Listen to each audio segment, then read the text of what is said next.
Hello बच्चों, let's see this question. Which of the following statement is not correct about the electronic configuration of chromium atom जिसका atomic number 24 दिया हुआ है और इसके ऊपर स्टेटमेंट्स दिए हुए हैं बच्चों. उन्हें हम एक एक करके देखेंगे, पर चलिए पहले सबसे पहले तो ये देख लें कि इस क्वेश्चन को सॉल्व करने के लिए हमारे पास कौन से की कॉन्सेप्ट की जानकारी होनी चाहिए. तो ये जो सवाल है बच्चों, ये हमारे पास बेसिकली इलेक्ट्रॉनिक कन्फिग्रेशन का ही तो सवाल है. इलेक्ट्रॉनिक कन्फिग्रेशन, वो भी इसका स्पेसिफिकली हमसे किसका पूछा गया है, क्रोमियम का. और देखिए क्रोमियम जो है एक बहुत ही एक्सेप्शनल हमारा जो है ना इलेक्ट्रॉनिक कन्फिग्रेशन दिखाता है. कैसे वो देखते हैं. तो ये होता है 1s2 2s2 2p6 3s2 3p6.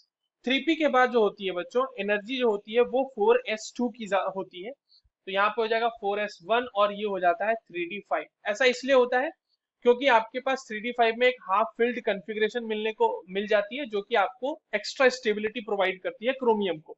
तो ये हो गई बात हमारी. अब इसमें एक चीज समझिएगा कि ये आपका एक डी ब्लॉक का एलिमेंट, ठीक है, फर्स्ट ट्रांजिशन सीरीज का एलिमेंट है. अब हम इसके स्टेटमेंट्स को पढ़ते हैं. पहला स्टेटमेंट कह रहा है कि it has 5 electrons in 3D subshell. तो ये तो स्टेटमेंट बिल्कुल सही है, नॉट करेक्ट हमसे पूछा है, ये ध्यान में रखना. 3D में 5 इसके इलेक्ट्रॉन है, ठीक है, और वो क्यों होता है, क्योंकि ये हाफ फील्ड कन्फिग्रेशन है और half field configuration extra stability provide करती है. तो पहला स्टेटमेंट तो सही है.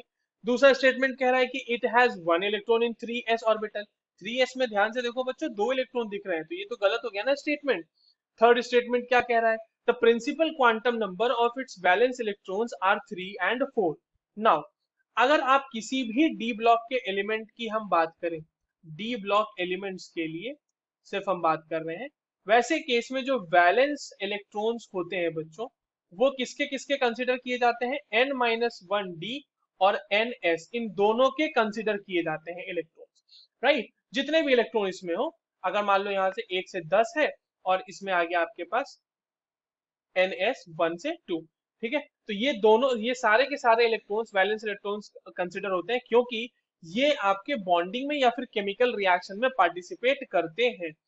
पार्टिसिपेट इन बॉन्डिंग, ठीक है, बॉन्डिंग में भी पार्टिसिपेट करते हैं और या फिर केमिकल रिएक्शंस में भी पार्टिसिपेट करते हैं.